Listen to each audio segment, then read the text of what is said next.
녹화. 네. 자, 그 101부문 이번 시간은 특강이기 때문에 101부문 진도를 나가는 것이 아니라 101부문이 어떤 책이고 어떤 역사적인 의미를 갖는지에 대해서 설명드리고 있습니다.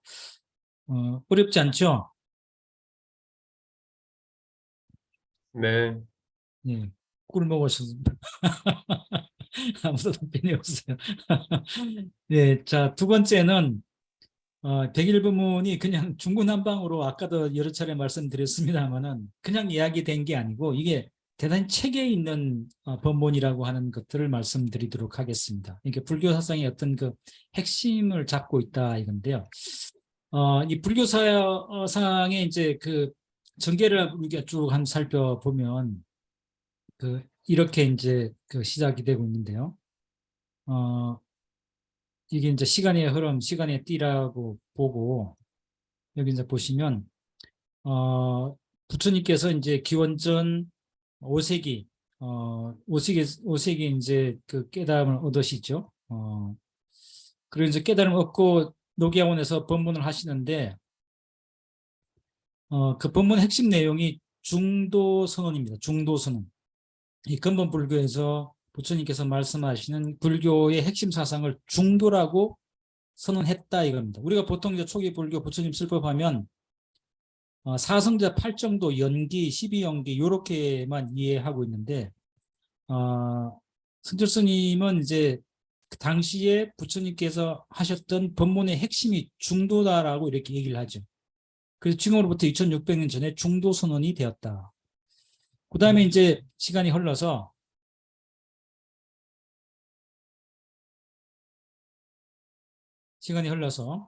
부처님께서 이제 돌아가시고 한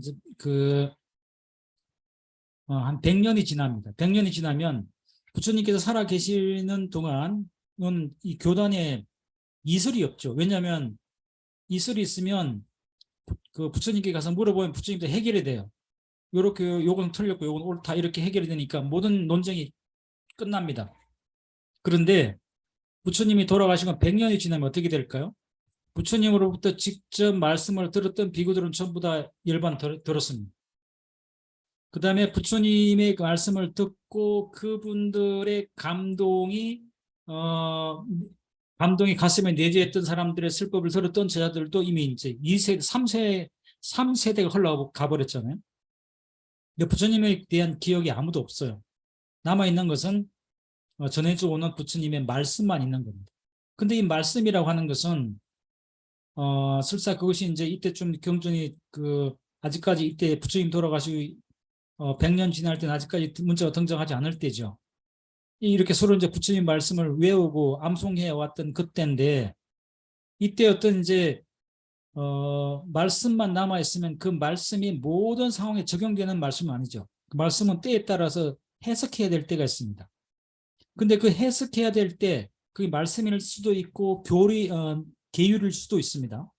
그것을 해석해야 될 때가 있을 때 해석이라고 하는 것은 그걸 생각하는 사람의 관점, 보는 사람의 관점에 따라서 다를 수가 있어요. 자, 그런 견해가 달라지면 어떤 문제가 생기겠습니까? 논쟁이 생기는 거예요. 이것이 옳다, 저것이 옳다. 부처님이 계셨으면 논쟁은 해소됐겠지만 부처님이 안 계시기 때문에 비슷비슷한 고만고만한 제자들의 논쟁은 이게 끝날 일이 없어요. 그래서 이 논쟁이 격화되면 나중에 어떻게 됩니까? 계속 만나기만 하면 싸우는 겁니다. 아니, 그 도를 얻겠다 그러고 그 종교적인 궁극을 얻겠다고 하는 사람들이 만나면 싸우면 물론 그 싸움의 내용이 무슨 뭐 밥을 더 먹겠다든지 뭐 이런 것 때문에 싸우는 거 아니죠. 무엇이 참다운 도다, 무엇이 뭐 깨달음의 영역이다, 무엇은 계율에 어긋나다 이런 거죠. 그렇지만 설사 그런 거라고 할지라도 그걸 이제 우리 불교에서는 법집이라고 그러거든요. 법에 대한 집착. 아무리 그 싸움의 주제, 논쟁의 주제가 거룩하다고 할지라도 결과적으로 싸우는 거라면 그건 뭐 안 좋은 거잖아요. 그래서 이렇게 맨날 싸우느니 그리고 논쟁을 토론을 해봐도 그 토론을 통해서 조화와 화해를 이룰 가능성이 별로 없어요. 어떤 결론을 하겠습니까? 이렇게 맨날 싸우느니 어차피 그 당시 상자부와 우리 대중부들은 화해와 통합될 가능성이 없다. 그러니까 이제 각자 견해가 같은 사람들끼리 뭉쳐 살자. 그래서 이게 이제 최초의 교단 분열이 일어납니다. 이걸 이제 근본 분열 그러는데, 근본 분열, 이제 교단이 진보적인 비구들과 보수적인 비구들로 나눠졌다 이겁니다. 근데 모든 것이 한 번 시작할 때가 어렵지, 한 번 하고 나면 두 번 하는 건 쉽죠. 한 번 쪼개지니까 좋은 거예요. 생각이 같은 사람끼리 모였으니까 싸울 일 없다 이거입니다. 서로 이제 공동체 의식도 느끼고 연대감도 느끼고. 근데 사람이라고 하는 것은 한 번 해보면 두 번 또 하게 돼 있거든요. 왜 우리도 그렇잖아요. 우리가 대한민국이 이게 남과 북이 한 나라였는데 이게 분단이 됐잖아요. 남쪽에는 민주주의, 자유민주주의를 택하고 북쪽은 그 공산주의를 택했어요. 초창기 때는 전부 다 우리 같은 생활함이라고 생각했겠죠. 근데 시간이 지나니까 어떻게 됩니까? 우리 남쪽 내에서도 또 갈등이 진보와 보수로 나눠서 갈등하고 싸우고 치고받고 하지 않습니까? 그러니까 이제 이 불교는 그런 상황이 또 벌어진 거예요. 그래서 그럼 또 나눠진 겁니다. 그래서 불교 교단이 20개의 교단으로 나눠져요. 교파가. 우리는 지금 현대의 종단하고 비슷하겠죠. 종단은 조계종이 있고 태구종이 있고 천태종이 있고 진각종이 이렇게. 그 종단이 뭐 200개 가까이, 200개가 넘나 아마 그럴 겁니다. 몇백 개가 돼요. 불교 종단이. 그렇게 되는 것처럼 이 부파불교 시대도 본말 그 분열을 합쳐서 본말과 근본 분열과 지말 분열을 합쳐서 20개 부파로 쪼개집니다. 이때 시대를 부파불교라고 하는데, 이 부파불교의 가장 중심적인 교파가 설일체 유부입니다. 설일체 유부. 일체는 다 있다라고 한다 이거죠. 그래서 이들이 있다라고 주장하는 내용이 바로 이제 그 아공법유라고 하는 것인데, 나라고 하는 그 실체는 없지만 법은 있다 이거죠. 법. 경계의 대상은 있다 이겁니다. 근데 이 법은 있다라고 하는 주장은 부처님의 근본 정신에 어긋나는 것이거든요. 부처님은 초전법론에서 그 설법하시면서 뭘 설명하셨습니까? 그 무아를 선언하셨는데, 이 부파불교에서는 나는 공하지만 그 대상은 존재한다는 법의를 주장했기 때문에 이것이 이제 불교의 근본에 어긋났다 이거죠. 그래서 이제 이 대성불교를 열었던 그 용수보살이, 대성불교 사상을 열었던 용수보살이 대성불교의 아버지로 불리죠. 이 나가르주나 용수보살이 파사 현장, 이와 같은 삿된 주장, 신류, 뭐 실체가 있다, 존재 실체가 있다라고 하는 이 부파불교의 그릇됨을 깨트리고 부처님의 근본 정신을 드러낸다라고 하는 파사 현정의 기치를 높이 들고 이 부파불교 정신을 논파하기 시작하는 겁니다. 이것이 이제 대성불교의 안에 이제 그 출발이 되죠. 그 다음에 나타나는 것이 이제 그 예, 중간 사상입니다. 이 용수보살의 사상을 하나의 학파의 관점에서 연구하는 중간학파가 등장하고, 이 중간학파가 등장한 것이 바로 2세기 등장해서 8세기까지 가는데, 불일불이, 일체 모든 존재는 하나도 아니고 그리고 둘도 아니다. 생성되는 것도 아니고 소멸되는 것도 아니다. 불생불멸, 불구부정, 이게 전부 다 팔불, 중도의 이야기죠. 그 다음에 이제 4세기부터 8세기 이르면 이 중간학파가 모든 것이 실체가 없다, 공하다 그러니까 이 공을 잘 이해하면 괜찮은데 항상 그 왜곡하게 이해하는 사람들이 있죠. 그래서 공하다 그러니까 공하해? 모든 것이 공하고 나라고는 실체도 없고 내가 뭐하야? 그것이 반야신경에 보면 오원이 공하다 그러고 일체가 다 공하다 그러지 않습니까? 그런 얘기를 듣다가 보면 그걸 왜곡한 사람들이 어떻게 왜곡하냐면 다 공하구나. 괜히 내가 쓸데없이 힘든데 이거 100일 보면 공부하느라 이거 쓸데없는 짓 하고 있네. 공한데. 이런 이제 왜곡된 생각을 하기 시작하는 거죠. 공해? 그러면 뭐 그 내가 복덕 짓는 것도 공하고 했군. 그러면 뭐 가난한 사람에게 뭐 베풀고 선행하는 것도 웃기는 짓이겠네. 다 공한데 그 왜 해? 편한 대로 살자. 뭐 이렇게 돼버리는 거죠. 세상이 나쁜 방향으로 흘러가 버리는 겁니다. 그래서 이제 그와 같은 이 악취공자들, 이걸 악지공이라 그래요. 공을 왜곡한 자들. 왜곡한 자들의 그 허무주의적인 가치관 인식을 바로잡기 위해서 중간학파를 비판하면서 등장한 것들이 바로 이제 유식학파입니다. 마음법 유식. 있다 이거예요. 나라고 하는 게 있다. 뭐가 있냐? 식이 있다. 모든 것은 식으로부터 나왔다라고 하는 마음법 유식학이 등장하죠. 그 다음에 이제 그 등장하는 것이 그 이것이 중간학파와 유식학파가 인도의 대승학파라면 중국의 학파 불교가 바로 이제 천태종입니다. 쌍차, 쌍조다. 백일본문에서 수도 없이 등장하는 말입니다. 쌍차, 쌍으로 막는다. 쉽게 말하면 이거예요. 너도 아니고 나도 아니다. 진보도 입 닫고 보수도 입 닫자. 이게 쌍차예요. 그러면 어떻게 되냐면 진보도 살고 보수도 산다 이겁니다. 다 지가 옳다 그러고 악당고니하고 싸우고 하다 보니까 맨날 갈등과 대립만 있다 이겁니다. 중도가 안 된다 이거예요. 그래서 쌍차야 된다. 쌍차하려면 우리가 항상 얘기할 때는 옳고 그름을 따져서 내가 옳아, 너가 틀렸어, 너 입 닫아 이렇게 얘기를 하지 않습니까? 근데 그렇게 해가지고는 날마다 옳고 그름을 따져서 끝이 없기 때문에 함께 닫자 이거예요. 너도 닫고 나도 닫고. 그렇게 쌍차를 하다 보면 오히려 너의 옳음이 드러나고 나의 옳음도 드러나고 너가 살고 내가 살고 우리가 함께 산다라고 하는 것이 쌍조예요. 그래서 철저하게 쌍차하면 오히려 둘 다 소멸이 아니라 둘 다 드러난다. 이것이 조예입니다. 쌍조예요. 이것도 중도 이야기죠. 쌍차, 쌍조입니다. 이게 이제 천태종에서 내세운 하나의 중도론입니다. 근데 같은 시기에 이제 등장했던 천태종은 법화경을 최고의 경전이라고 봤고, 그 다음에 화엄종은 이 화엄경을 최고의 경전이라고 보는 종파죠.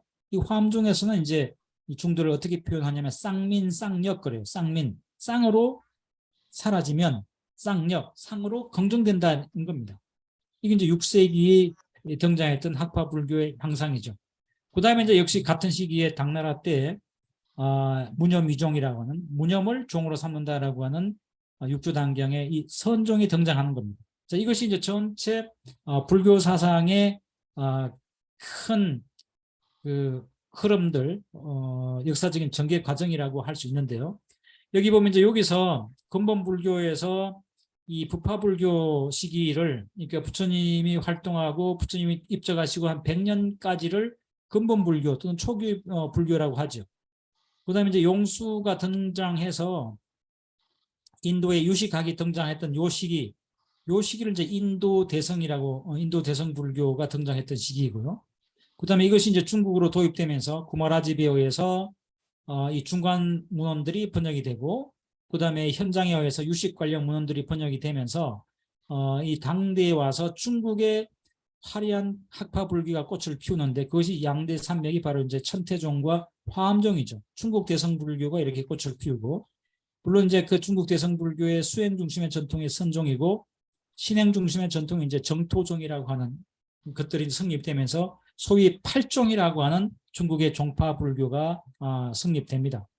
자, 이것이 이제 큰 맥락으로 바라본 불교의 사상적인 흐름인데, 이 불교 사상의 그 흐름을 보면 대단히 역동적이에요. 그래서 여기 보면 이제 부처님은 중도선언을 통해서 무하라고 그랬는데, 부파불교에서는 그 법이 있다 이렇게 유를 주장해요. 무를 깨고 유를 주장합니다. 그러니까 이제 용수보살이 또 이제 그것이 틀렸다 그래서 파사 현장하면서 다시 무를 주장하죠. 자, 그런 흐름들이 이제 이 중간 학파로 이어지고, 용수를 중심으로 한 중간 학파가 지나치게 그 공에 대한 주장을 하면서 그것이 왜곡된 이해들이 이제 횡행하니까 유식 학파에서는 또 있다 이거예요. 뭐가 있냐, 식이 있다 이렇게 얘기를 하는 겁니다. 자, 이런 이제 그 전대 사상을 후대 사상들이 비판하고 새롭게 등장하면서 불교 사상이 역동적으로 이제 엎치락뒤치락하면서 발전해 오는데, 그래서 이제 그 마스타니 후미오라고 하는 일본의 불교학자가 이렇게 그 불교 역사를 이야기합니다. 불교의 역사는 이단의 역사다. 반면에 기독교의 역사는 이단 배척의 역사다. 그렇다면 뭐 종교 재판 열어가지고 이것은 하나님의 어긋나니까 불태워버려 이렇게 없애버리잖아요. 근데 불교는 전대 사상을 후대 사상들이 부정하면서 엎치락뒤치락하면서 토론하고 논쟁하는 전통이었기 때문에 자기 부정의 역사이기도 하면서 역동성을 가졌지만 또 장점도 있었죠. 뭔가 하면 이 사상이 풍요로워졌다는 겁니다.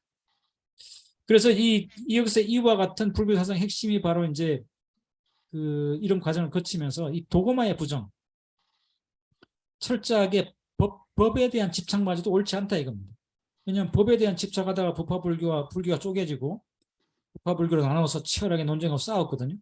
근데 그 치열하게 논쟁하고 싸우는 교리적인 논쟁 속에서 불교의 그 사상적인 또는 교리적인 내용성이 풍부해지고 정교해지고 정리가 되는 또 이런 장점들도 있습니다.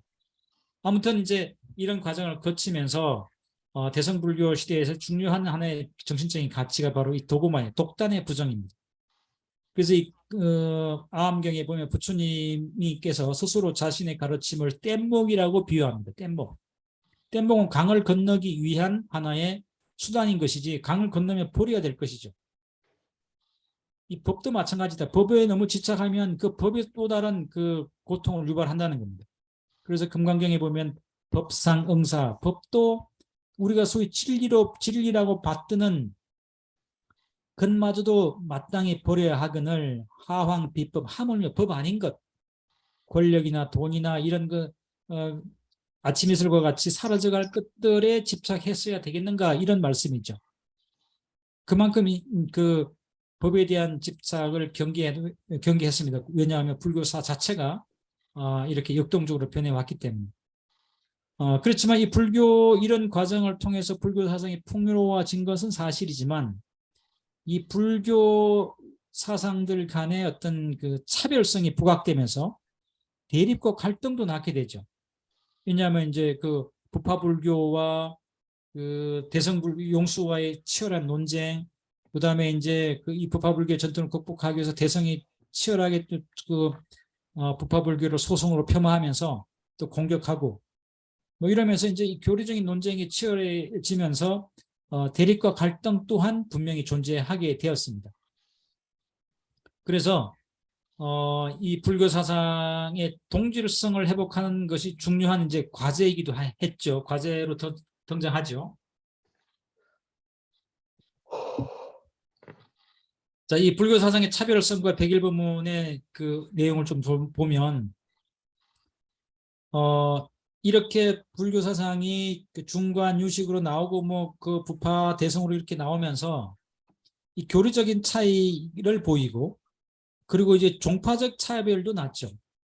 종파적인 8종이 나왔으니까 예를 들어서 뭐 정토종과 선종이 이렇게 논쟁의 대립각에 서 있고 이런 것들 그러면서 사상이 쭉 하나로 매끄럽게 이어지는 연속성이 깨지고 이 불연속 면이 존재하는 겁니다. 같은 불교인데 뭔가 충돌하는 것 같고 내용이 이렇게 모순되는 같은 이런 것들이 존재하는 겁니다. 어떤 데서는 뭐가 있다고 그러는데 만법 신류라고 얘기한단 말이죠. 근데 이제 대성에서는 용수보살은 그것이 철저히 틀렸다. 이 부처님법이 어긋났다라고 하면서 그 일체 개공을 이제 주장하기 때문에 그렇죠. 그래서 이 불교 안에서 초기와 대성이라고 하는 이런 이제 대립각을 놨죠. 이건 현재도 유효하죠. 그 미얀마를 비롯해서 초기에 그 니까야를 공부하신 분들은 대성불교하면 소설이라고 얘기해요. 대성불교하면 마치 엉터리 불교인 것처럼 얘기합니다. 근데 그동안은 또 반대로 대성불교 전통, 한국의 대성불교 전통이잖아요. 대성불교 전통은 최근에 이런 그 니까야가 번역되기 전까지는 초기 불교는 인정도 안 했죠. 만약에 스님들이 윗바사나 수행을 하면 아예 성적에서 파버렸어요. 탈종 공고를 내버릴 만큼 스승이 버릴 만큼 이게 배척의 대상이었던 겁니다. 같은 불교인데 초기와 대성, 남방과 이 북방 불교가 이렇게 화해하지 못했던 그런 시간들이 있었죠. 그래서 남방 불교와 북방 불교로 나눠져서 분파적인 갈등을 하고 여전히 초기 불교 하시는 분들은 대성 불교를 잘 인정하지 않으려고 그래요. 그 대성 불교에 대한 그 날선 비판을 합니다. 틀렸다. 뭐 이렇게 뭐 이런 걸 말 따져요. 근데 이 대성적 관점에서 있는 분들은 초기 불교의 그 어떤 상상력의 빈곤, 그리고 그 맨날 뭐 하나 갖고 그 자꾸 미세한 것에 매달려서 예를 들어서 마인드풀리스 그 번역, 사티 번역만 갖고도 서로 합의가 안 되잖아요. 마음 챙김이니 뭐 그 알아차림이니 그 번역 해석을 놓고도 이렇게 여전히 본인들끼리 날카롭게 대립하고 갈등하고 있습니다. 너무 작은 것에 또 매달려 있어요. 정말 대성적이지 않아요. 이렇게 해서 불교 안에서 초기와 대성이 갈등한다 이겁니다. 이건 진행형입니다. 여러분들도 느끼셨을 거예요. 초기 불교 니까야를 공부하시는 분들은 대성 불교를 인정하려고도 하지 않아요. 그리고 대성적인 전통에 있는 사람들은 이 초기 불교 하는 사람들도 우습게 봐요. 너무 그 사상적인 폭이 좁고 작다 이겁니다. 5원 12조 18개 그 안에서만 노니까요. 근데 대성 불교는 어떻습니까? 삼천 대천 세계를 이야기하고 법계 연기를 이야기하는 그 스케일이 참으로 방대하고 커요. 그리고 이제 초기 불교는 인도적인 그 풍토에서 끝났지만 이 대성 불교는 중앙아시아를 거치고 중앙아시아 그 대성 불교의 그 중심 무대였잖아요. 중국에 와서 그 도교와 유교와 치열하게 치고받고 논쟁하면서 인도보다 그 버금가는 논쟁을 하면서 또 그와 같은 것들이 또 섭합이 되면서 더 풍요로워졌습니다. 그러니까 대성불교 중국 대성불교가 대성불교 중국으로 와서 중국의 사상과 문화와 융합되면서 그 스케일이 커지고 물론 애매해지고 모호해지는 측면도 있지만 커지고 방대해지는 측면이 있기 때문에 그런 대성의 관점에서 바라보면 맨날 그 5원 12조 18기 안에서만 노는 초기 불교는 우습게 보이는 측면도 있죠. 그래서 별로 또 인정하지 않는 이런 것이 존재하는 겁니다. 그런데 백일법문은 바로 이런 문제들을 통합하고 있다 이겁니다. 성철선 우리가 흔히 보면 성철스님이 이분은 치열하게 그 대성경전을 연구하셨던 분이고 간화선을 연구하셨던 분이니까 초기 불교를 이런지하에 부정할 것 같잖아요. 그것이 부정하는 것이 그동안 역사적인 전통이었고 그런데 흥미롭게도 성철스님 위대한 이유는 백일법문을 통해서 이와 같은 게 불교 사상의 차이, 역사적인 차이, 사상적인 이 불연 속성을 중도라고 하는 사상적인 원칙으로 이걸 하나로 연결하고 있다. 이름의 불교죠. 이름의 불교. 초기 불교의 목소리 다르고 대성불교의 목소리 다른 것이 아니고 전부 다 하나의 부처님 음성이다. 이름의 불교라고 하는 이런 이제 그 원칙들을 갖고 접근하는 겁니다. 법화경에 보면 3차의 비유가 나오죠. 양차, 녹차, 우차. 이 양차, 녹차, 우차라고 하는 것이 성문, 영각, 보살성 이 삼성을 얘기하는 거, 비유하는 겁니다. 집에 불이 났어요. 집에 불이 나는데 야, 불 났다 빨리 나와 그러니까 애들이 노는데 정신이 팔려서 안 나와요. 그러니까 아버지가 어떻게 합니까? 아이들이 좋아하는 장난감을 흔드는 겁니다. 야, 나와라. 그러면 여기 양이 끄는 수레가 있어. 이 정말 멋지네. 포르쉐 저리 가라. 야, 이거 갖고 놀아. 야, 여기 사슴이 꾸는 수레가 있어. 이 수레 진짜 멋져. 여기 그 소가 끄는 수레가 있어. 이거 최신 쿠페형인데 이거 진짜 멋져. 이거 갖고 놀면 재밌겠네. 그렇게 흔들어 대는 거예요. 그러니까 애들이 불난 집이 두려워서 나오는 것이 아니고 아버지가 흔드는 그 장난감을 갖고 싶어서 그 집에서 뛰어나오는 겁니다. 그러니까 이제 아버지가 애들이 뛰어나오니까 그때 양차, 녹차, 우차, 소가 끄는 수레, 사슴이 끄는 수레, 그 다음에 뭐예요? 양이 끄는 수레를 주지 않고 대배구차, 아주 희고 큰 소가 끄는 새로운 수레를 줬다 이겁니다. 대배구차. 대우차 아닙니다. 이거 대우차 아니고 대배구차. 크고 흰 소가 끄는 수레. 이게 뭔가 하면 불성이야. 부처님의 세계로 가는 수레. 그러니까 이 초기 불교에서 그 성문 영각 보살성 이런 것들이 이제 성문성 이게 그 영각성이다 이제 소성적인 거죠. 그런 것이 있고 그다음에 보살성이 있고 이런 건데 그건 전부 다 불난집에서 중생을 구제해 내기 위해서 방편으로 제시한 것이고 실제로는 우리가 전부 다 풀세계로 가는 유일한 수레 하나만 있다. 깨달음 얻는 것만이 유일한 수레라고 하는 그것이 바로 일불성인데 그 일불성의 수레를 줬다, 장난감을 줬다라고 하는 것이 법화경에 등장하는 3차의 비유입니다. 그리고 일불성, 불성, 일성사상의 핵심이죠. 성조스님도 이런 관점에 서 있는 겁니다. 불교가 결국 우리 중생들을 이끌어서 참다운 깨침의 세계로 인도하는 것이지 이것이 촉이니 대성이니 이걸 이렇게 따지고 싸우고 갈등할 일이 아니라고 하는 것들이죠.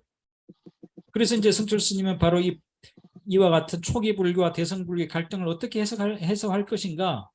그것은 바로 초기와 대성 불교를 동시적으로 관통하는 사상적인 원칙을 확보해내면, 그 원칙을 파악해내면 그 동질성이 확보된다 이거죠. 근데 논쟁하는 사람들 입장에서는 초기와 대성의 차이점을 자꾸 끄집어내서 차이점만 갖고 이야기하니까 대화가 안 되는 거죠. 근데 백일본문의 관점에서는 그런 관점을 버리고 도대체 어떤 것이 초기 불교와 대성 불교의 공통적으로 흐르는 사상적인 기반인가에 초점을 둡니다. 그래서 이런 관점으로 접근해가죠. 그 불교는 무엇이 근본인가? 깨달음이 근본이다 이거죠. 불교는 깨달음의 종교다. 그래서 초기 불교도 깨달음이 근본, 부파 불교도 깨달음이 근본이고, 대성 불교도 깨달음이 근본이고, 선종에서도 깨달음이 근본이다. 그러면 깨달음을 추구한다는 점에서는 이게 부파니 초기니 대성이니 선종이니 할 것 없이 전부 다 하나의 공통적인 그 분모가 확립이 되네. 그 다음에 깨달음의 종교라면 도대체 뭘 깨닫는 거지? 그 깨달음의 내용을 이제 정리한 거예요. 초기 불교 부처님은 중도를 깨달으셨다. 그리고 대성 불교의 핵심도 중도를 깨닫는 거다. 그러면 초기 불교, 대성 불교 전부 다 그 깨달음의 내용이 중도를 체득하는 것이라면 이거 같네. 가장 핵심에서 같네 이거예요. 차이가 있지만 그런 것도 부차적이다 이렇게 되겠죠. 그러면 이제 언어와 논리로 깨달음이 가능한가? 불가능하다. 언어 도단이다. 언어로서는 깨달을 수 없다. 그럼 경전은 뭔데? 그 경전은 그 깨달음을 가기 위한 길을 가르쳐주는 일종의 내비게이션 같은 거다. 티맵 같은 거다 이거죠. 그러면 그 깨달음의 세계를 어떻게 가는데 화두 참선해야 된다 이겁니다. 이런 방식으로 이제 그 불교의 근본들을 정리해 나가죠. 그래서 이런 주제들을 탐구해 가면서 초기와 대성이라고 하는 그 차별을 넘어서 불교의 전체적인 동질성을 확보해 나가는 것이 성철 스님의 이제 일종의 백일본문의 설법 전략이라고 이제 볼 수 있죠.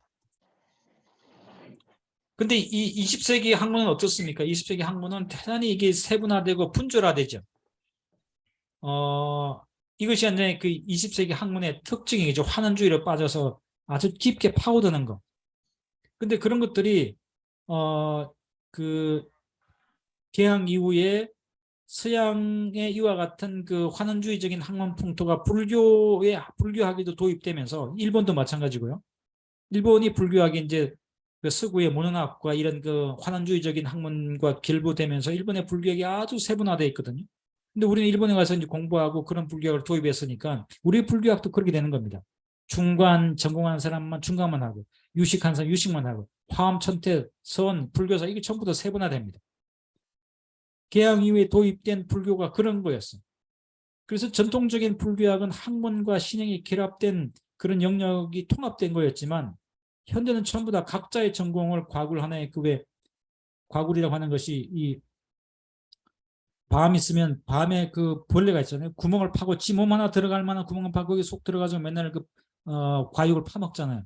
사과도 그렇고 모든 과일의 벌레들은 지 몸 하나 들어갈 만한 구멍 파고 들어가서 옆에 어떤 놈이 있는지 몰라요. 그 구멍 속에. 현대 학문이 이런 식이라 이거는. 지나치게 환원주의적인 전통 때문에 너무나 협소하고 그리고 자기 이외에 다른 걸 모르고 다른 사람과 대화가 안 돼. 여기서 그걸 비판한 것이 바로 이 데이비드 윌슨이라고 하는 하버드 대학 교수죠. 지식의 거대한 가지들은 17세기와 18세기에 생성된 이 통일된 계몽사상의 비전으로부터 나와서 자연과학, 사회과학, 인문학으로 갈라져서 현재 이렇게 환원주의적인 복잡다단한 학문의 형태가 됐다. 근데 불교학도 그렇게 됐다 이겁니다. 그래서 이걸 통합해야 된다라고 하는 것이 바로 윌슨의 그 컨실리언스 통섭이죠. 이걸 다 하나의 아울러서 하나 묶어서 관장해야 된다. 그래서 이 통섭이라고 하는 것이 컨실리언스라고 하는 것이 큰 줄기를 잡아서 서로 다른 것을 한데 묶어서 새로운 그 원칙들을 포착해내는 것. 전체를 총괄해서 관할한다 이겁니다. 총괄. 이게 통섭.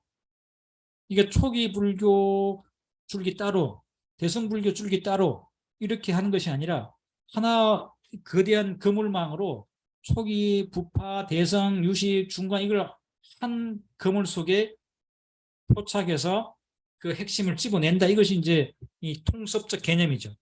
근데 이 통섭적 개념은 불교는 이미 오래전에 경험했다 이겁니다. 이미 1500년 전에 서양 학문에서는 지금 이 컨실리언스를 얘기하지만 불교는 이미 1500년 전에 통섭의 경험을 합니다. 통섭, 전체 불교 사상을 아우르는 아주 방대한 사상적인 종합을 이미 경험했다 이거예요. 언제 했냐? 바로 이 불교의 교판입니다. 고마라집 이후에 등장했던 불교 교판입니다. 이 교판은 불교 사상에 있었던 오래된 사상적인 종합과 통섭의 전통이었던 거죠.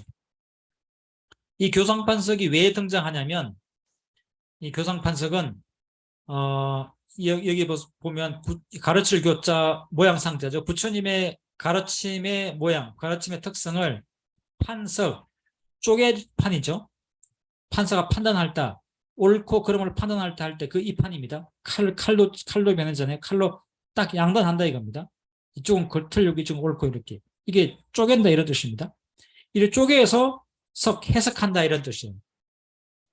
왜 이런 것들이 필요했냐면 구마라집 스님이 저 이제 쿠차 지역 중앙아시아 스님이죠. 구마라집 스님이 인도 중국으로 와서 엄청나게 방대한 그 경전 대성 경전들을 번역을 하죠. 그때 이제 주로 중관과 관련된 번역을 문헌들을 번역을 하면서 중국의 삼론종이 등장하게 되고 중국 대성불교의 아버지로 불리는 분이 바로 이제 이 구마라집인데 하도 많은 경전들을 번역하다 보니까 중국 그 스님들과 학자들이 불교를 공부할 때 헷갈리는 거예요.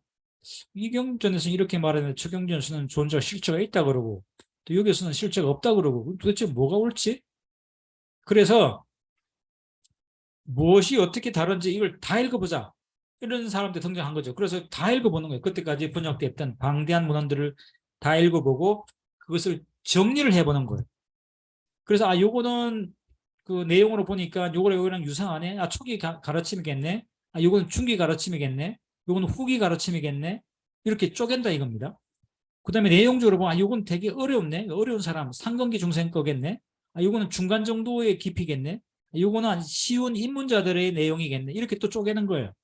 이렇게 시기적으로 쪼개고 내용적으로 쪼개고 부처님의 가르침을 경전의 내용을 세분한다. 이것이 이제 교판입니다. 부처님의 가르침을 세분해서 쪼개어서 해석해낸다 이거죠.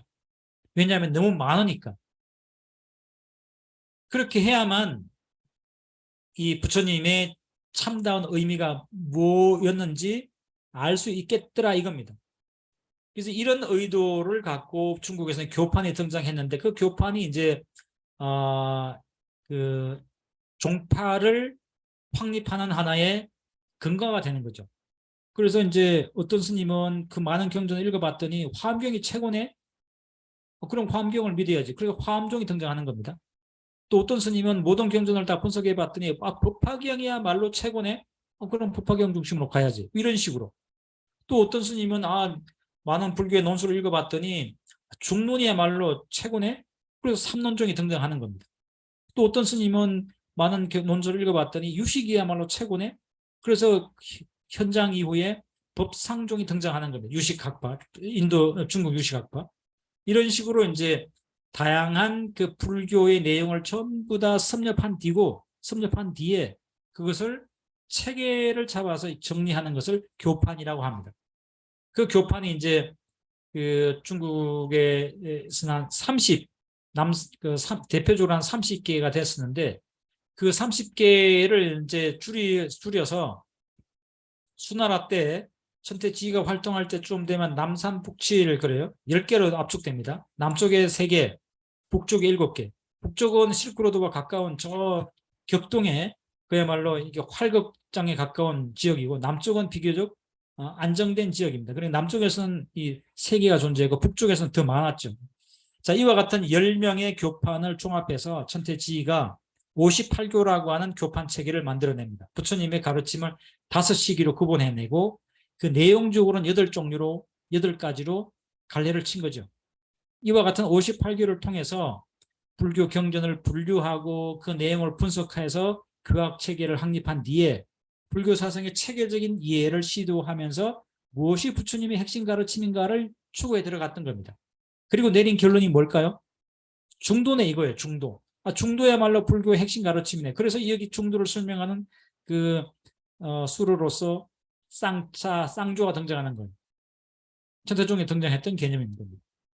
자, 그래서 이 교판, 이와 같은 그 천태교판과 화엄교판이 갖는 의의는 바로 이 동아시아 불교의 자주적인 해석과 종파 불교 탄생에 기여했다는 거죠.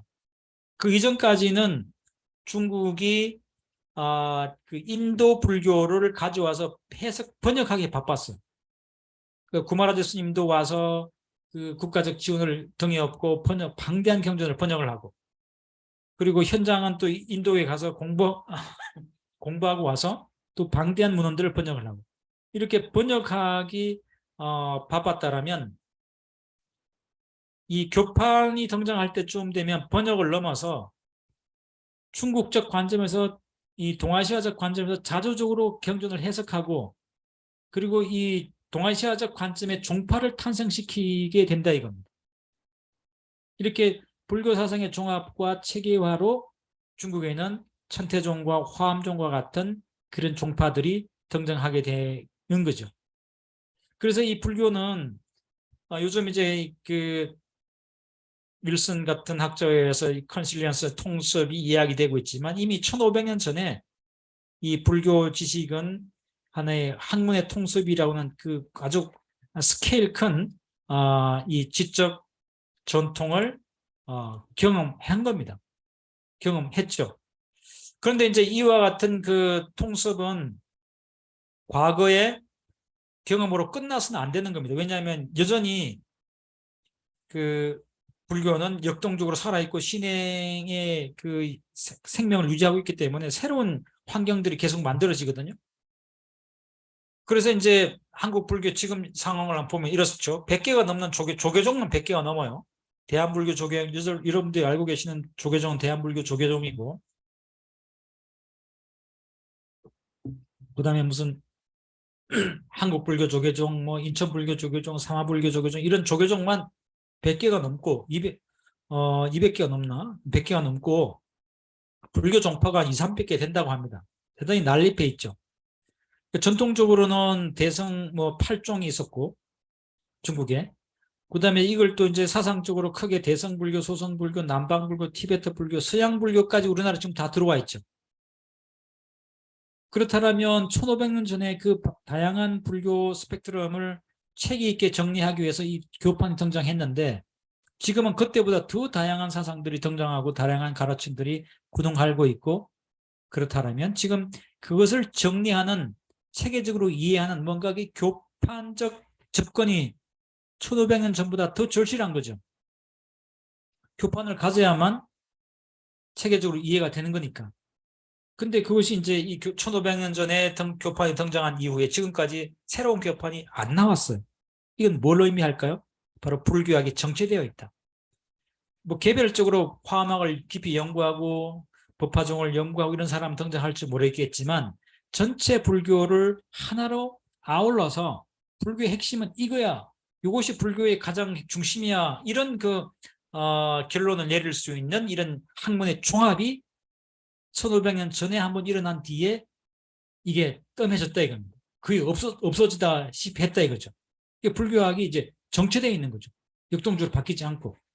그래서 이제 지금은 이렇게 다양한, 심지어는 이 다른 종교, 현대 과학까지 막 이렇게 뒤섞여서, 뭐 어떤 스님은 AI 부디즘 책을 냈잖아요. AI 부디즘. AI가 불교를 막 접목해서 이런 시기까지 왔다면, 이제 과거보다 더 절실하게 이와 같은 그 불교적 사상을 체계적으로 종합하고 핵심을 잡아내는 노력이 필요하겠죠. 그래야만 전체 불교 사상을 종합해서 현재적 관점에서 그걸 이해하고 실천적인 방향을 제시할 수 있으니까요. 따라서 이 현대 지식과 불교학의 성과를 다 아울러내는 이런 새로운 교판 체계가 절실히 요구되죠.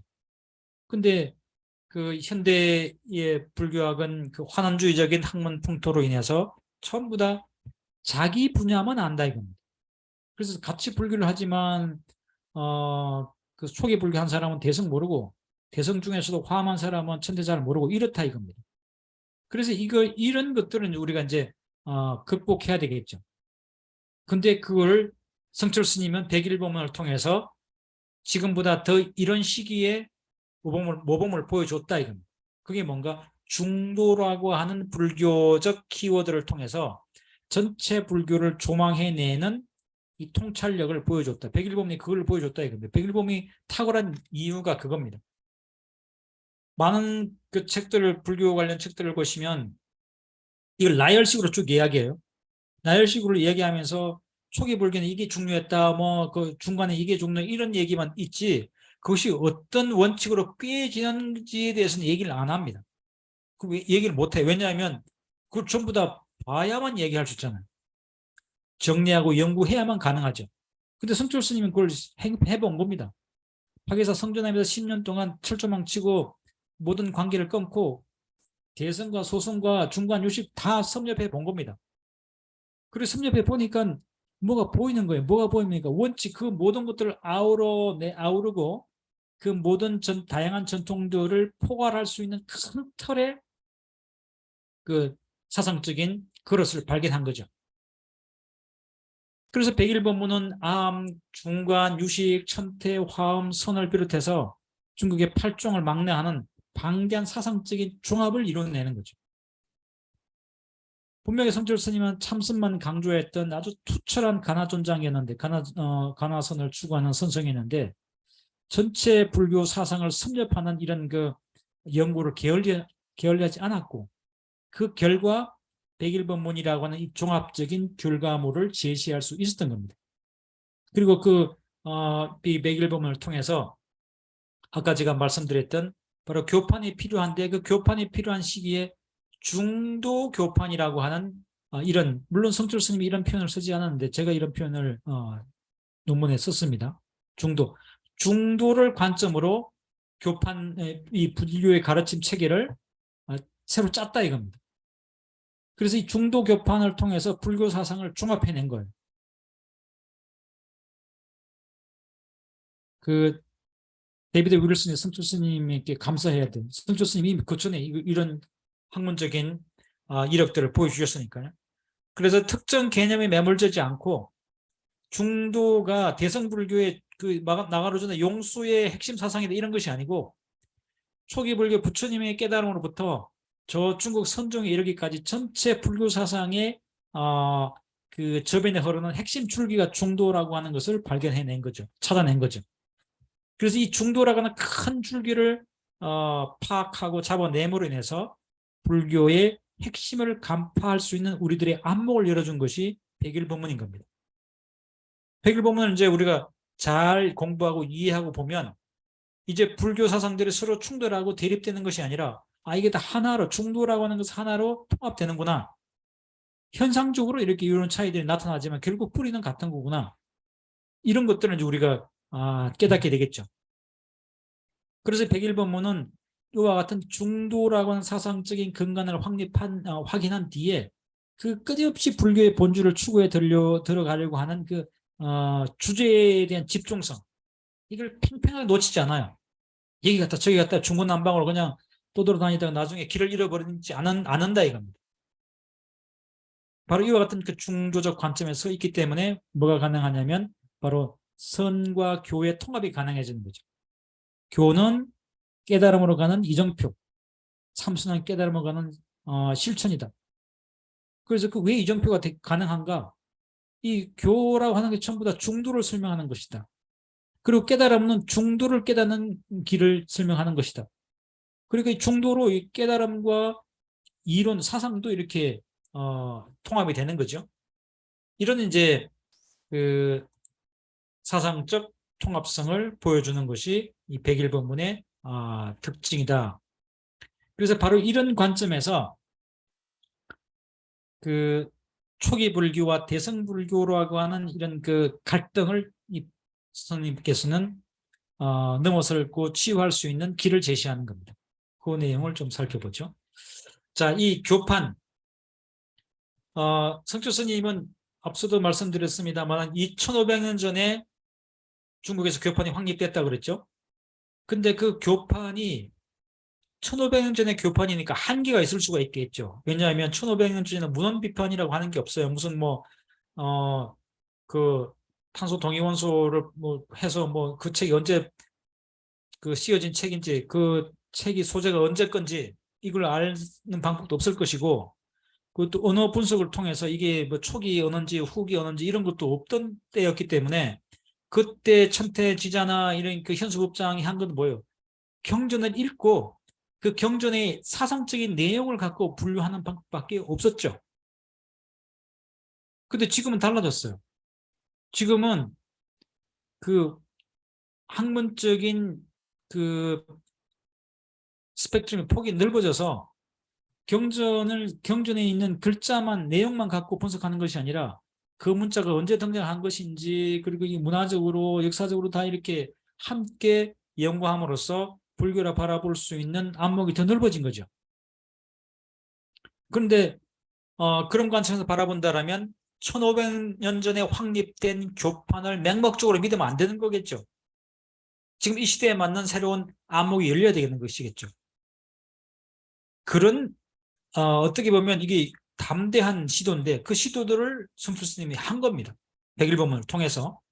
그러니까 백일본문에 그 앉아있는 그 청중들은 이런 기대까지 안 했었죠. 근데 그분들의 그 청중들의 요구 너머에 성철 스님이 있었던 겁니다. 그래서 요즘 보면 지금 보면 오히려 백일본문의 가치가 탁월한 거예요. 자, 볼까요? 자, 이 교판은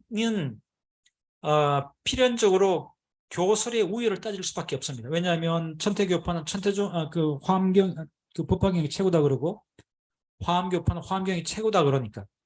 그래서 법장은 화엄교판을 정립하고 화엄교판에 입각해서 그 화엄교판을 확립하고 아함경을 어떻게 분류하냐면 법의 무지한, 그러니까 이 법의 원칙, 이 화엄에 입각해 보면 법이라고 하는 것은 삼라만상, 존재 일반, 그 존재가 중중무진이고 무장무야, 그림이 없고 그야말로 이 법계 연기로서의 우주적 이 삼천대천 세계로 확장되는 그런 그 아주 규모 큰 스케일 큰 개념인데, 아함경은 온 12조 18개 그 본주 안에 있거든요. 아함경의 내용 보면 이 삼라만상은 18개 안에 있다, 이렇게 12조 18개 안에 있다, 이렇게 다 끝납니다. 그 밖에 있는 것은 이야기해봐야 알 수 없고 이게 추상적이다 이렇게 논의하지 않아요. 근데 법장은 이 화엄학을 한 관점에서 그와 같은 그 아함의 관점이 법을 잘 모르는 거다 이렇게 판단한 거죠. 그래서 법에 무지하다 이렇게 얘기를 하면서 아함에서 이야기하는 그 교서를 낮은 차원이 낮다, 이건 수준 높지 않다, 이건 낮은 차원 사람들을 위한 슬법이다 이렇게 정의하는 거죠. 그래서 아함경을 낮은 차원의 수준 낮은 차원의 경전으로 분류해버립니다. 그러니까 이 천태교판과 화엄교판에서 아함경을 낮은 차원으로 수준 낮은 차원으로 분류해버렸기 때문에 동아시아 불교에서는 아함 자체가 소외돼 버려요. 한국, 중국, 일본에서 아함경을 열심히 공부했다 이런 게 역사적 기록이 없는 거예요. 뭘 공부합니까? 최고의, 설사 자기 이해하지 못했더라도 최고를 공부하고 싶어 하죠. 그래서 이해를 잘 못하더라도 법화경 공부하고 싶고 화엄경 공부하고 싶고 화엄학을 공부하고 싶지, 수준 낮다라고 하는 그 아함경을 들고 다니고 읽으면 괜히 그냥 쟤는 수준 낮은 애네, 좀 덜 떨어진 애야, 겨우 본다는 경전이 겨우 아함경이야, 나처럼 화엄경 정도는 봐야지, 나처럼 법화경 정도는 봐야지 이렇게 생각한단 말이죠. 그러니까 아함경은 그 들고 다니면 괜히 쪽팔리는 이야기가 되는 겁니다. 그러니까 우리나라에서 아함경을 봤다는 이야기가 없는 겁니다. 아함경은 그냥 이때 없는 경전처럼 돼버린 거죠. 근데 아함경이 어떤 경전입니까? 아함경전은 부처님께서 45년 동안 슬법하신 부처님의 검고직설, 부처님의 슬법을 채록한 가장 초기 경전이란 말이죠. 물론 아함경도 이제 구전되는 과정 속에서 이게 왜곡이 되고 그 변곡이 된 것은 있지만, 그러나 이 성립 연대로 바라본다라면 모든 경전의 뿌리가 아함경전인데 그것을 중국 교판에서는 수준 낮다, 법에 무지하다 이렇게 분류해버렸으니 이것은 결국 뭘 의미합니까? 우리의 교주를 수준 낮은 것으로 폄하해버린 건 마찬가지죠. 물론 이제 법장이나 천태는 부처님을 수준 낮게 평가할 생각은 없었어요. 아함경이 부처님의 직접 경전이고 그 법장이나 천태의 전제는 뭔가 하면 대성경전도 부처님께서 직접 설명한 것이고 아함경도 부처님께서 직접 설명한 것이다라고 하는 전제를 깔고 있어요. 그렇기 때문에 모든 것이 전부 다 부처님께서 설법하신 것이라면 그 가운데 가장 뛰어난 것은 화엄경이야. 부처님께서 설법하셨지만 좀 알아듣기 쉽게 풀어서 설명한 것은 아함경 이렇게 분류했다 이겁니다. 그 전제가 바로 모든 대성경전조차도 부처님께서 직접 하셨다라고 하는 전제가 깔려 있던 거죠. 근데 이와 같은 이제 그 전제를 통해서 나왔습니다만은 아무튼 아함경의 수준 낮다라고 했기 때문에 결국 이와 같은 그 교판론은 아함경의 가치를 폄하하게 되고 부처님의 가치를 폄하하게 되고 결국 초기 불교의 가치를 낮게 평가하는 오류를 범하게 된 거죠. 분리문자와 교회 발전을 지향하는 선종도 같은 입장이었어요. 아함경 뭐 신경도 안 썼어요. 그러니까 적어도 이와 같은 그 교판이 등장한 뒤에 뒤 1500년 동안 한국, 중국, 일본 이 동아시아에서는 아함경의 존재가 없었어요. 아함경의 그 위상이 하나도 없었어요. 최근에 와서 이제 아함경을 열심히 읽으면서 요즘 역전이 돼가지고 대성을 그냥 폄하하고 대성이 없다 이렇게 이제 주장하고 있는 거죠. 자, 그런데 성철 스님이 바로 이와 같은 그 1500년 전의 교판의 한계를 파악하고 이걸 바로잡습니다. 그래서 불교의 근본을 다시 확인하죠. 이건 아주 중요한 문제입니다. 성철 스님의 교판의 한계를 비판하는 거죠. 그래서 이 초기 불교에 대한 그동안 초기 불교는 수준 낮은 불교 이렇게 얘기했단 말입니다. 이 교판의 관점에서 입각해 보면. 그런데 성철 스님이 이 초기 불교에 대한 기존의 천태와 현수의 교판을 비판하면서 그걸 개성하지 않고 초기 불교는 불교의 근간이라고 하는 독자적인 입장을 정리한 겁니다. 그동안 이렇게 주장한 스님이 없었어요. 중국에도 없었어요. 한국에도 없었어요. 그만큼 이 중국의 천태와 화엄교판의 영향력이 압도적이었던 거죠. 그런데 그걸 성철조님께서 백일법문을 통해서 그런 그 교판의 한계를 깨버리는 겁니다. 틀렸다 니들. 천태나 천태지자나 현수법장은 천재예요. 종교적인 천재예요. 그 방대한 경론들을 습렵을 하고 그 이론 체계 그 천재죠. 그래서 감히 누가 천태지자와 현수법장을 공격할 생각을 못했는데 1500년 동안 그 무게 짓눌려 있었는데 성철 스님이 그걸 공격하고 비판했다 이겁니다. 놀라운 일이죠. 이렇게 천태나 화엄에서 원교, 가장 원만한 가르침, 최고의 가르침이라고 주장하는 대승사상의 핵심은 중도였다 이겁니다. 성철스님이 이제 성철스님이 이 두 교판의 그 핵심을 또 파고들어 봤더니 그 교판 핵심도 중도더라, 중도로 귀결되더라 이겁니다. 근데 그 중도가 대성경전에만 있고 아함경에는 없다라면 천태나 화엄의 주장이 사상적으로는 맞을 수 있다. 그런데 파고 들어가 봤더니 아니 초전 보면 부처님께서 처음 깨달음을 얻고 500국에 달려가서 설법하셨던 그 첫 설법에 이미 중도 사상이 기본으로 깔려 있더라. 그러면 초기 불교의 근간도 중도요, 대성불교의 근간도 중도라면 그러면 초기 불교를 수준 낮은 불교라고 평가할 하등의 이유가 없는 거죠. 이유가 사라져버린 거죠. 근거가 없는 주장이 돼버린 거죠. 그럼 어떻게 됩니까? 초기 불교도 대성불교만큼 가치 있는 가르침으로 격상되는 거죠. 그동안 1500년 동안 이 교판, 중국 교판의 권위에 눌려서 왜곡되고 그리고 도외시되었고 밀려났던 초기 불교 아함경의 가치를 다시 가장 수준 높은 원교의 가르침의 위상으로 올려놓았다 이겁니다. 이건 아주 중요한 사건이죠. 그래서 우리 101번문에 보면 이런 표현이 있습니다. 불교는 부처님의 가르침이 근본이 되는 것인 만큼 부처님과 그 가르침을 직접 받은 제자들 당시의 불교가 중심이 되어야 한다. 이러면서 천태교판과 화엄교판에서 화엄경을 그 수준 낮은 법의 무지한 교설이라고 하는 그 이 두 천재들의 교판을 비판하는 거죠. 사실은 이 두 천재들의 교판은 남산 북칠 10명의 교판을 종합한 것이고 30명의 교판가들을 종합한 것이니까 중국 교판가 전체를 비판한 것이나 마찬가지죠. 통쾌한 일 아닙니까? 그것도 없는 주장을 한 것이 아니고 있는 주장으로서 합리적이고 논리적인 주장으로서 그걸 비판했으니까요. 그래서 이 중국 교판에 근거했던 대성 중심적인 불교관의 오류를 바로잡은 거죠. 그러므로서 초기 불교의 가치를 재천명함으로써 부처님의 사상적인 위대성을 다시 확립하고 아함경과 초기 불교의 사상적인 그 중요성을 대성경전과 같은 높이로 원교의 가르침으로 뽑아 올려놓은 그 역할을 하고 있다 이겁니다. 이와 같은 그 성철스님의 중도 교판론은 당나라 때 등장했던 수나라 때 이제 천태지자의 화음이 천태지자의 천태교판이 등장하고 당나라 때 현수법장은 신라의 의상스님과 같이 동문수학했던 분이에요.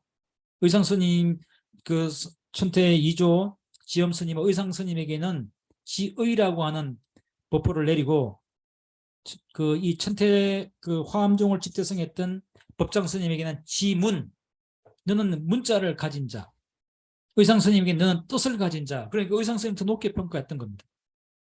자, 아무튼 그 수나라와 당나라 때 성립됐던 중국 교판 이후에 그 교판의 한계를 이렇게 통렬하게 비판하면서 중도로 다시 불교 사상을 정리한 것은 엄청난 큰 사상적인 전환이다라고 평가할 수 있는 대목입니다. 자, 그 다음에 또 이제 한 가지 중요한 것이 바로 이 대성비불설을 또 비판했다. 성철 스님께서 두 가지 크게 비판한 것이 첫 번째, 아까 뭘 비판했죠? 교판이 틀렸다 비판한 거죠. 그 다음에 두 번째는 대성비불설이 틀렸다라고 하는 걸 또 비판한 겁니다. 대성비불설 자체를 비판한 거죠.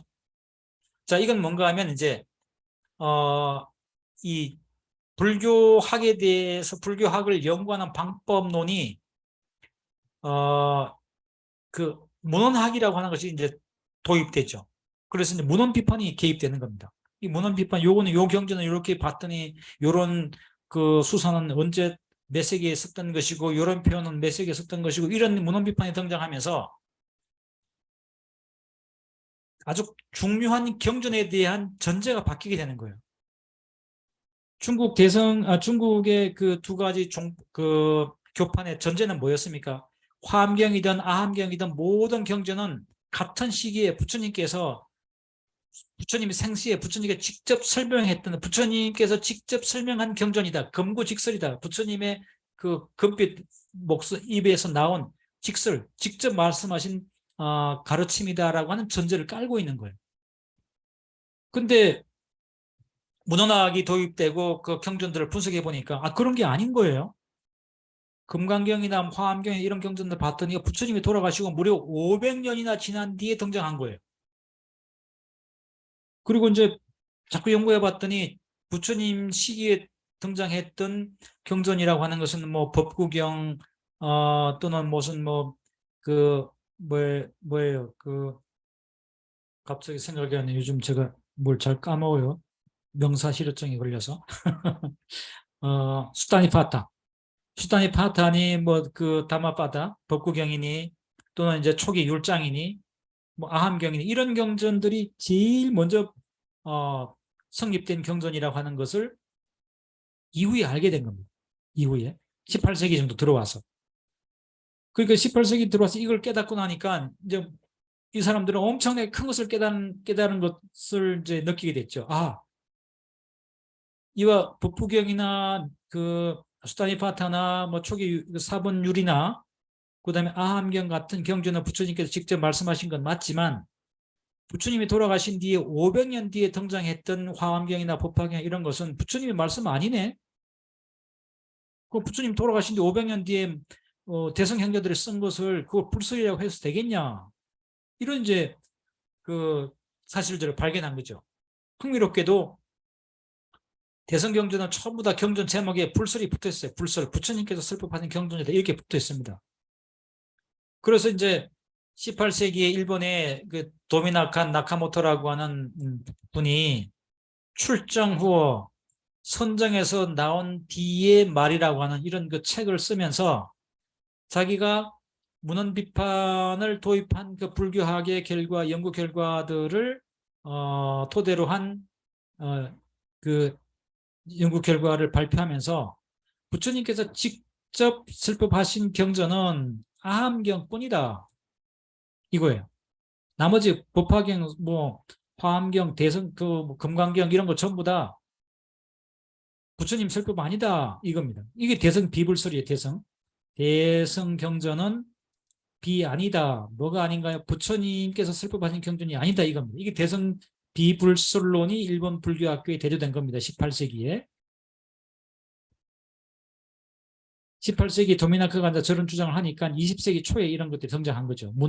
문헌학적 고증이 뒷받침되면서 경전을 부처님의 직접 말씀하신 경전과 그 이후에 다른 사람이 써놓고 불설이라고 이런 붙인 경전을 분류하기 시작했던 거죠.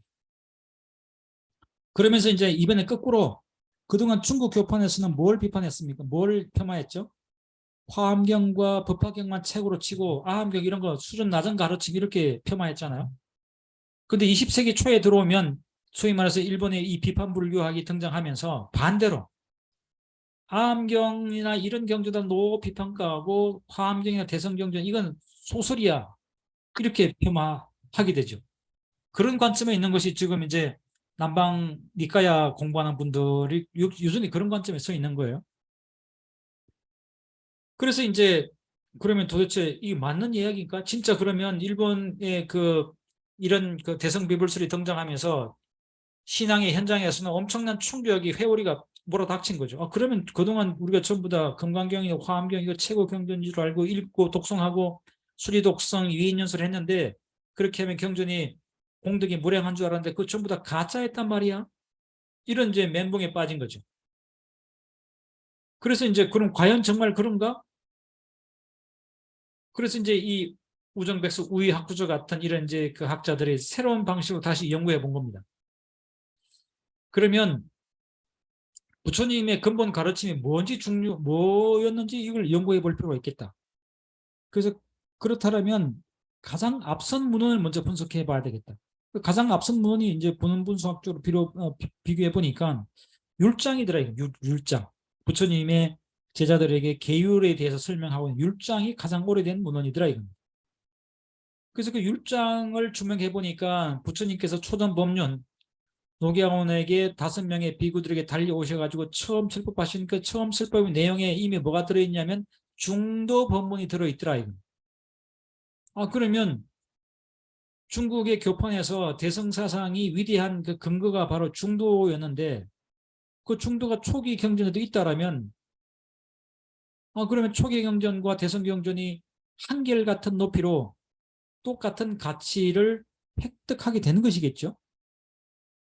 그래서 이 불법을 핵심이 중도로 삼고 중도가 불법의 근본이라면 그러면 그것이 그 경전들이 처음 등장한 경전이든 500년 뒤에 등장한 경전이든 이게 시기가 중요한 것이 아니라 그 경전이 담보하고 있는 사상적인 내용이 중요해지게 되겠죠.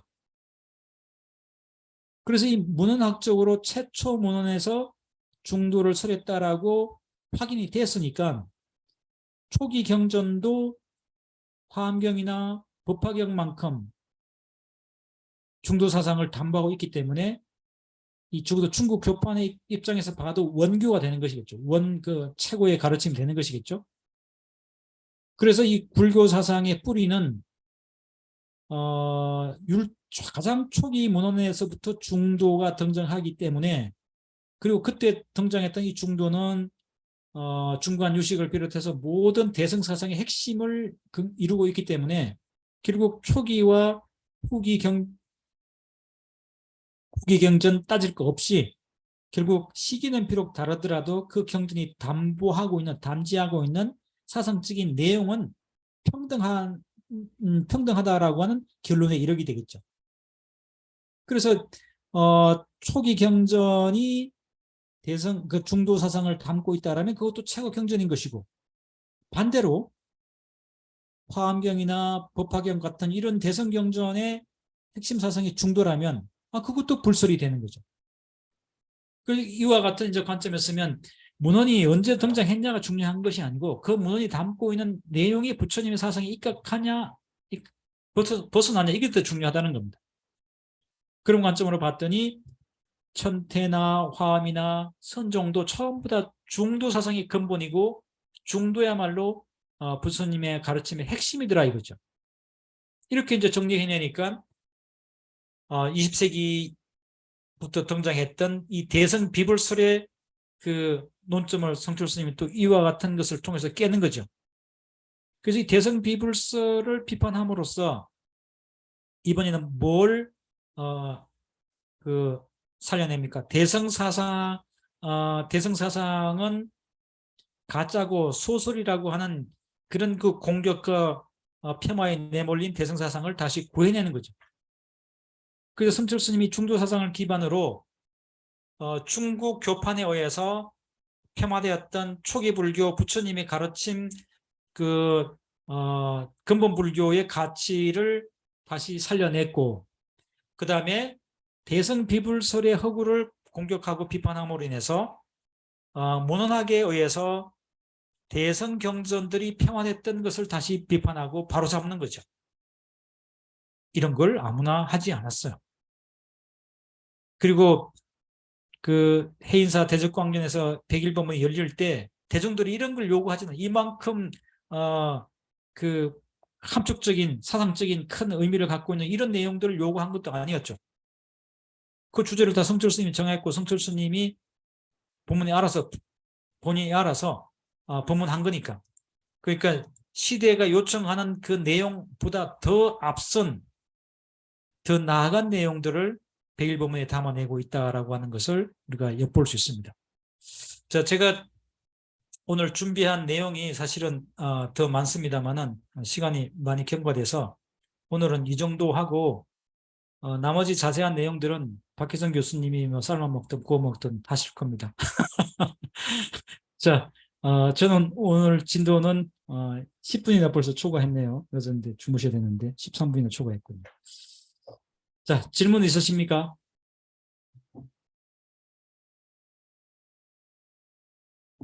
제 혼자 떠들어서 죄송합니다. 이제 여러분들도 좀 떠들어 주십시오. 예, 우리 그 공부 도반님들 그 서박사님하고는 오늘 특강이 처음이자 마지막이니까요. 여러분들 공부하시면서 궁금한 게 있으면 지금 하셔야 됩니다. 지금. 우선 오늘 아주 열강해 주신 우리나라에서 성철 스님 백일법문에 대해서는 최고의 연구자이거든요. 그래서 저도 이게 스승으로 모시는 분이니까 우선 열강해 주신 거에 대해서 박수를 한번 보내드리시죠. 예. 감사합니다. 예, 고맙습니다. 수 박사님 여러모로 많이 바쁘실 텐데 이렇게 귀한 시간에 좋은 말씀, 좋은 강의 해주셔서 너무 고맙습니다. 예, 잘 들었습니다. 저도. 예. 우리 도반님도 혹시 질문 없으세요? 예, 그러면 불만? 그러면 예, 오늘 2시간 훌쩍 넘겨서 열강해 주신 교수님께 다시 한번 박수로 감사의 뜻을 표하고요. 예. 네, 감사합니다. 수고하셨습니다. 감사합니다. 감사합니다. 감사합니다. 도반님들 날 추워지고 있으니까 감기 조심하시면서요.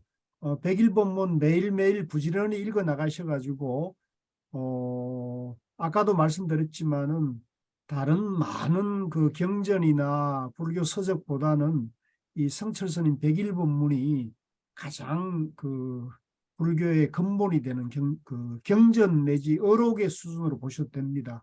오늘 이제 우리 서 박사님 말씀 중에 제가 아주 그 좋은 통찰을 얻었던 것이 이 현대 한국 불교의 현대적인 교판, 현대적인 그 한국 불교학을 성철스님 101번문으로 정립했다고 하시는 말씀이 저는 아주 귀에 쏙 들어왔는데요.